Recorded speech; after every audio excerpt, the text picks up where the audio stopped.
Hello, Good evening. I'm Mark Major. I'm Rich Bachelor. This is Cool Album Covers. This is episode 3, Hot Rods.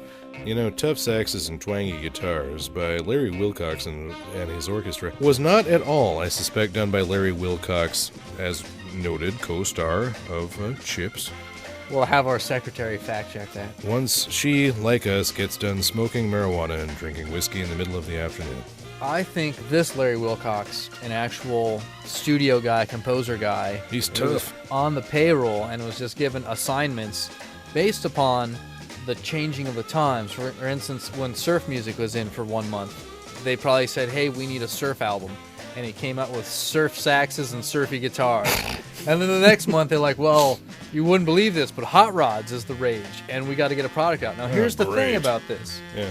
The guitars are not twangy at all on this record. They're like big jazz guitars with flat wound strings. Right? The saxes are not particularly jazzy, but it's really a good record. This is a record that I've archived on the CD. It sounds like you're on the set of Dobie Gillis anytime you put it on. It's just great ambient music. Doesn't live up to the name. I always enjoyed my time on the Dobie Gillis set. This too, about twangy guitars, you're right, for about half a second that was this big thing that everyone wanted to do, and I have like Dwayne Eddy. Yeah, Dwayne Eddy made a lot of money off of it, but then everyone else tried to make money off it, it didn't work. I have one that's just called Twangy Guitars. It's really, really poorly recorded, everything except the sax, and that's just it. You listen to the damn thing, you're like, so this should be an album called Here is the Saxophone, or something, instead it's called Twangy Guitars. Sounds of Speed, which I admit this is kind of filler in the theme this week because we didn't really have that many Hot Rod I like covers. How it looks like an old school cover of a National Geographic magazine.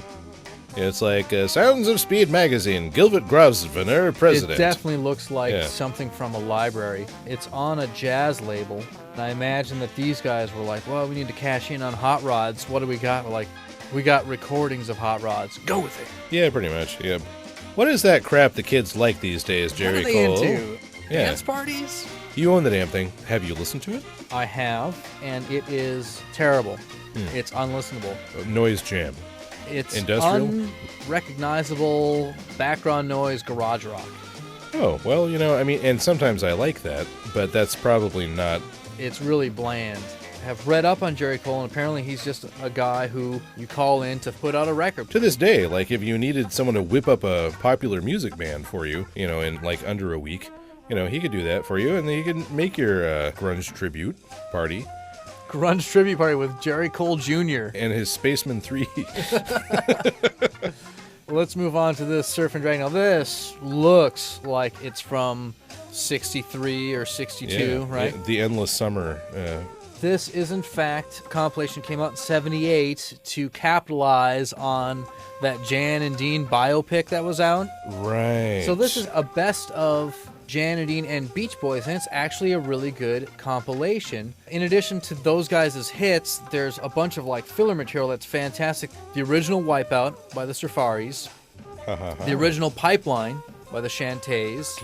There's that Surfin' Bird song. But overall, it's a really cool record to have if you were having a surf drag party. And as a matter of fact, the drag racers, you'll note, are in mortal danger of being drowned by that massive wave! This cover has got to be one of the worst pieces of graphic design out there. Is. First of all, the picture, right? Obviously, they left the Pepsi logo in. No one in the stands. And Gabriel Tires or whoever is going on this one. Right.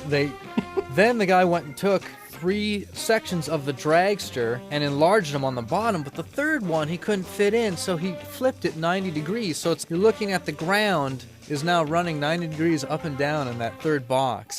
Then we're led to believe that this band is called The Winners, but look how big Checkered Flag is. And another thing you probably don't realize is that the names of the songs are in black on top of the tarmac. So here's the thing about this record. I've never listened to it, but I know for a fact that it's terrible. Yeah. Because it's a pseudonym for Jerry Cole. God, why does he keep doing this to us? And that concludes another edition. Take care.